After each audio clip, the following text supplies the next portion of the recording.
안녕하세요. 5장 자료의 논리적인 표현 방법 구조체에 대해서 배우겠습니다. 구조체 그리고 구조체 배열, 구조체 포인터들이 이제 어떻게 사용이 되는가 이렇게 순서대로 배울 거예요. 구조체란 무엇이냐? 구조체는 아주 매력적인 그런 개념입니다. 우리 사람이 자료를 표현할 때 사람이 표현하는 방법은 물리적인 표현 방법이 아니고 논리적인 표현 방법이죠.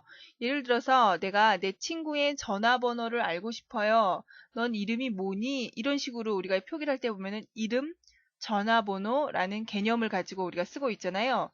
근데 컴퓨터에서는 이름은 이름이라고 하는 게 중요한 게 아니고 문자 몇 바이트가 필요한가 이러한 개념으로 쓰거든요. 그래서 컴퓨터는 물리적인 단위로서 자료를 표현하는데 사람은 우리가 가지고 있는 개념의 데이터를 모아서 표현을 해준다라는 거예요. 그래서 사용자가 어떤 필요에 의해서 그런 개념에 의해서 나타내는 여러 가지 형태의 데이터를 모아서 하나의 자료형 형태로 만들어 놓는 것이 바로 구조체예요. 여기 보면 자료형으로 정의한다라고 했잖아요. 우리가 앞에서 배운 자료형, 정수는 인티저, 그쵸? 문자는 캐릭터, 그리고 실수를 표현할 때는 우리 단정도인 플로트가 있었고 배정도인 더블이 있었죠. 그쵸? 그래서 이러한 자료형은 물리적으로 얘는 4바이트, 얘는 1바이트, 얘는 8바이트 이런 식으로 물리적으로 실제 컴퓨터 내부에서 어떻게 표현하는가 거기에 포커스가 맞춰져 있어요. 그런데 우리는 사람이 표현하는 방식으로 자료를 나타내겠다라는 거예요. 그래서 요거는 여러분이 데이터베이스의 레코드 형식이라고 하는 개념을 알면 좀 더 편리하실 거예요. 즉, 사람이 데이터를 정리를 할 때 내가 친구들의 전화번호를 수첩에다 적는다라고 할 때는 어떤 규칙에 의해서 친구의 이름과 친구의 전화번호를 이렇게 같이 묶어 놓겠죠. 우리가 내가 필요로 하는 데이터가 나는 보람이의 전화번호가 몇 번인지 알고 싶어요. 그러면은 보람이를 찾아서 거기에 같이 표기되어 있는 전화번호를 확인을 하는 거잖아요. 이때 보람이라는 최보람이라는 이름과 요 보람이의 전화번호가 서로 같이 있어야 의미가 있는 거죠. 보람이의 전화번호하고 아름이의 전화번호가 같이 있어. 그러면은 잘못된 정보가 될 수 있는 거잖아요. 그래서 레코드다라고 하는 것은 서로 연관이 되어 있는 항목을 묶어 놓은 것이에요. 그래서 이름하고 이름이라고 하는 항목, 우리 보통 이제 필드라고 얘기를 합니다. 이름이라고 하는 필드, 전화번호라고 하는 필드가 있는데 서로 연관이 있는 이름과 전화번호를 묶어서 이렇게 하나의 레코드다라고 얘기를 하는 거예요. 그래서 이 레코드 개념을 하나의 자료형으로 정의하는 것, 그게 바로 구조체예요. 그래서 구조체를 정의할 때는 규칙이 있습니다. 구조체 태그와 구조체 멤버를 표시를 해주는데요.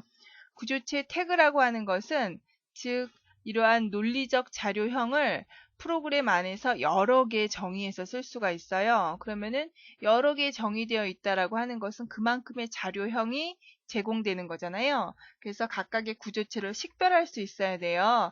그래서 구조체 식별자 역할을 해주는 것이 태그예요. 그런데 이 태그는 생략 가능합니다. 왜 생략 가능하냐? 우리가 이제 기본적인 문법에서는 생략하면 안 되는데 우리 뒤에 가면은 타입 데피니션이라고 하는 새로운 명령어를 배울 거예요. 그래서 이제 이 우리 C나 C++ 컴파일러가 이제 갱신을 하잖아요. 버전을 업그레이드 하면서 신버전이 나오기 시작하면서 타입 데피니션을 사용하면은 훨씬 더 편리한 방식으로 구조체를 정의해서 쓰거든요. 그래서 그때는 생략 가능하다라는 거예요. 근데 우선 지금은 여러분이 구조체 태그가 있는데 구조체 태그는 구조체 식별자 역할을 하고 생략도 할 수 있다라고 기억을 해두세요. 예전 버전에서는 생략 못하지만 이제는 생략할 수 있습니다. 그 다음에 구조체의 멤버, 구조체 멤버라고 하는 것은 아까 이러한 하나의 레코드를 하나의 구조체로서 정의한다라고 했잖아요. 그러면은 요 구조체에 포함되어 있는 항목들, 요 필드들이 바로 멤버가 되는 거예요. 그래서 그 멤버를 구조체를 구성하는 항목을 우리가 구조체 멤버라고 얘기를 합니다. 그래서 구조체를 선언을 할 때 structure라고 하는 예약어를 써주고 태그 이름을 써주는 거예요. 그리고 중괄호 한 다음에 구조체 멤버를 이 안에다 나타내 줍니다. 그리고 중괄호 닫고 세미콜론 찍으면은 구조체가 하나 정의된 거예요. 그러면 구조체는 하나의 자료형, 인티저, 캐릭터, 플로트, 더블 이러한 자료형하고 동급이 되는 거예요. 그래서 인티저, 정수형 변수를 우리가 선언해서 썼잖아요. 마찬가지로 이러한 구조체형 변수를 이렇게 선언해서 쓸 수가 있는 거예요. 그래서 첫 번째는 자료형 구조체를 선언하고 그리고 별도로 변수를 선언을 해준 거고요. 두 번째는 같은 건데 선언하면서 구조체를 선언하면서 변수도 동시에 이렇게 선언을 해줬어요.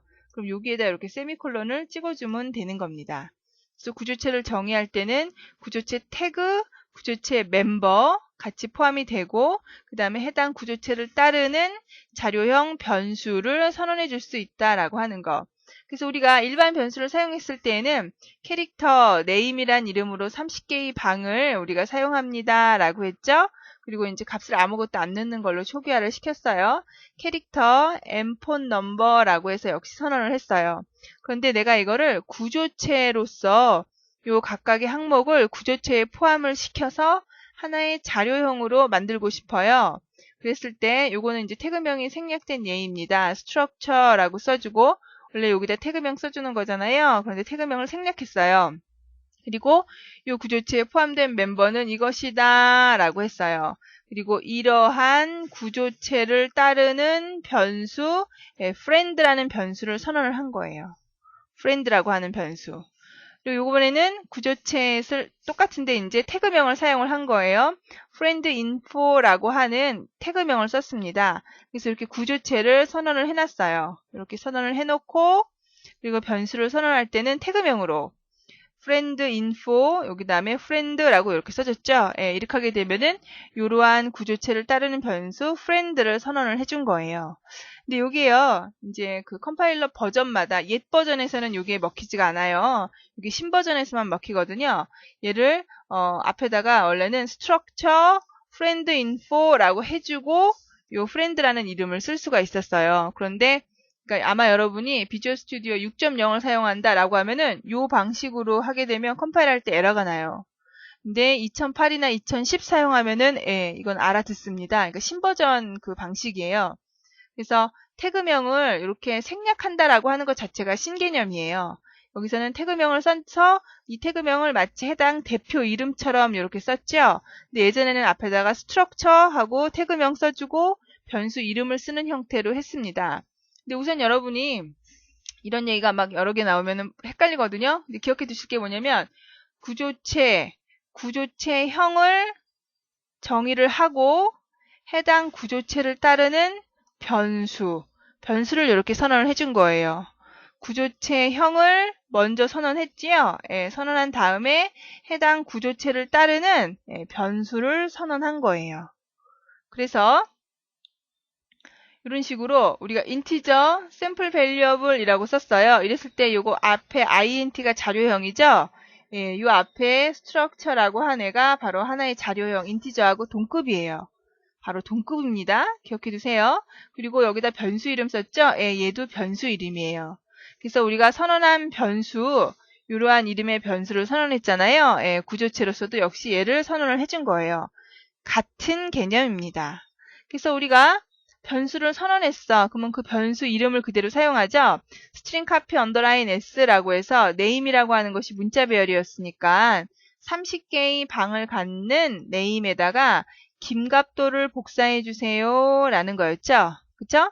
그럼 내가 앞에 선언해 놓은 요 friend라는 변수를 사용을 하고 싶어요. 그럼 어떻게 해야 되느냐?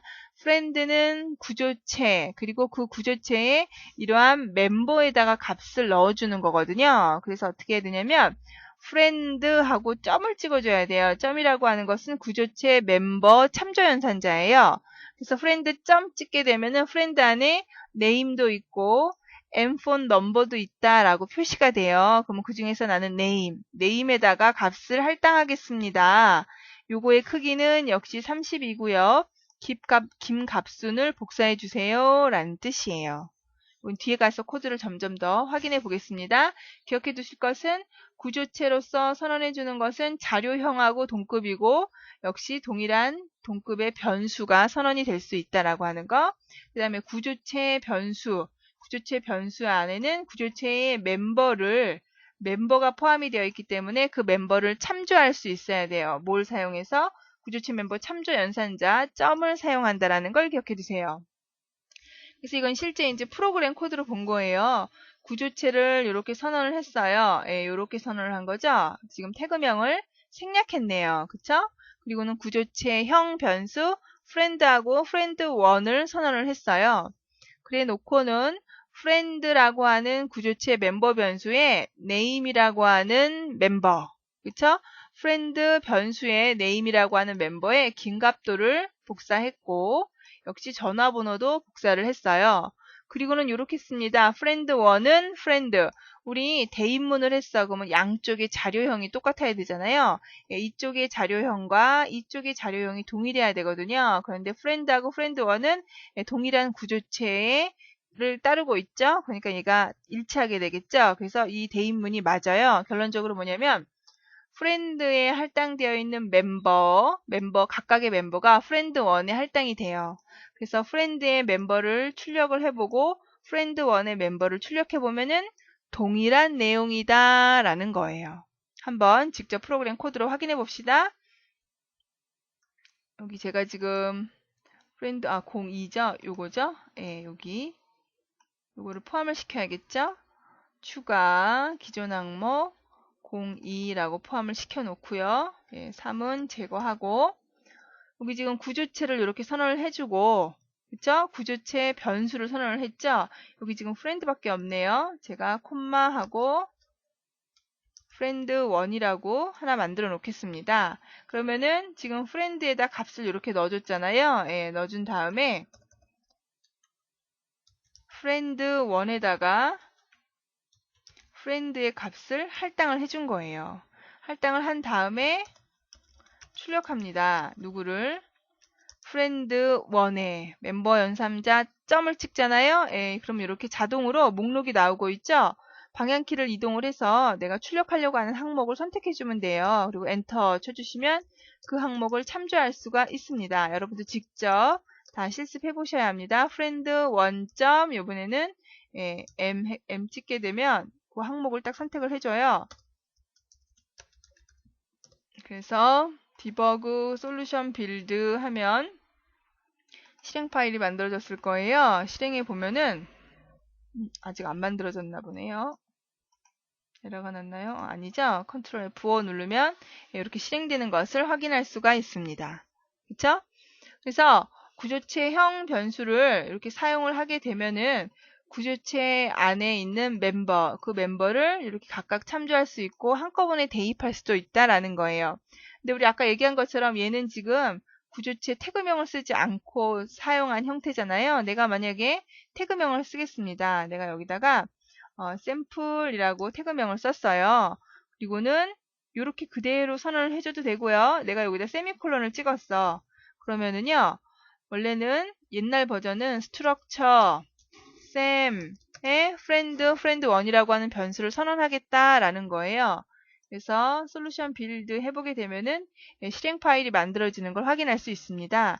경고 메시지도 없어요. 그런데 아까 얘기한 것처럼 지금 버전에서는 얘를 생략할 수가 있어요.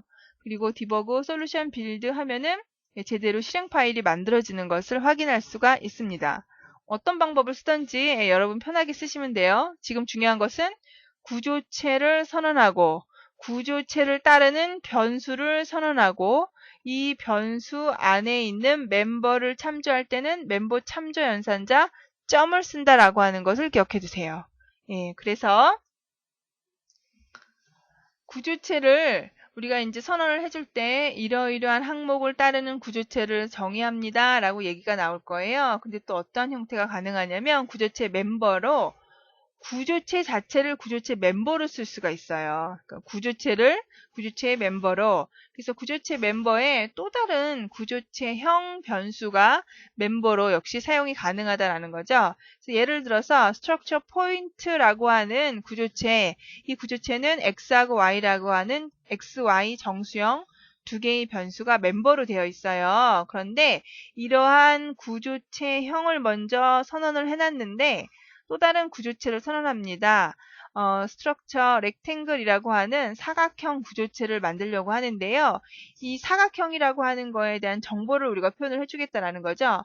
그럼 사각형은 왼쪽 위에 있는 점하고 오른쪽 밑에 있는 점을 알면은 사각형을 그릴 수 있잖아요. 그래서 이미 포인트, 점에 대한 구조체를 만들어 놨기 때문에 여기에다가 스트럭처 포인트형을 따르는 레프트 탑이라고 하는 멤버, 이 멤버 안에는 뭐가 들어있는 거죠? 인티저 x하고 인티저 y가 포함이 되어 있는 거죠. 역시 스트럭처 포인트 라이트 바텀이라고 했어요. 그럼 라이트 바텀도 이 구조체형을 따르니까 역시 x하고 y가 포함이 되어 있는 거죠. 예, 이런 식으로 구조체형 변수가 구조체 멤버로 역시 포함이 될 수 있다라는 겁니다. 그래서 내가 이제 스트럭처 렉탱글 A라고 하게 되면은 A 점 하게 되면은요, 레프트 탑이 나오고 레프트 탑도 역시 구조체형 변수이기 때문에 점을 찍어서 그 멤버를 참조할 수가 있는 거예요. 그래서 이런 식으로 구조체를 또 다른 구조체 멤버로서 사용한 예입니다. 05-03을 우리 한번 확인해 보겠습니다. 예, 요거죠. 그래서 구조체형 이렇게 선언을 해주고요. 요거를 포함을 시켜서 0503 얘는 제거하고 포함을 시켜서 여기 이렇게 포함을 했죠. 여기 이제 스트럭처 써줬죠. 예, 스트럭처 생략할 수 있다라고 했죠. 이런 식으로. 뒤에 가면 타입 데피니션을 배우면은 좀 더 손쉽게 생략하는 왜 생략이 가능한가를 좀 더 쉽게 이해하실 수 있을 거예요. 근데 여기서 그냥 규칙으로 알아두세요. 예, 이 신 버전에서 제공을 해주는 거니까. 그래서 변수 A를 선언을 했어요. 그래서 A의 값을 이렇게 확인해 줬죠. 우리 숙제 한번 입력을 해볼까요? A 점 하면은 목록이 나오죠. 그 중에서 left tab 엔터 치고 점 찍게 되면은 예, 그 밑에 역시 하위 항목이 나오는 걸 알 수 있습니다. 그래서 X는 10이라고 이렇게 써준 거예요. 예, 각각 직접 다 한번 해보시고 결과 여기서 이제 A의 면적을 구한 거죠. 면적 구하기 위해서 각 점별로 값을 계산을 해서 확인하는 것을 알 수가 있습니다. 그래서 실행해 보면은 해당 점에 대한 사각형, 그 점을 갖는 사각형의 면적을 확인할 수가 있습니다. 그 다음에 아이고 넘어갔네요. 그 다음에 이제 타입 데피니션 이게 어떤 것인지 배울 건데요. 예, 요거는 다음 시간에 이어서 할게요. 수고하셨습니다. 감사합니다.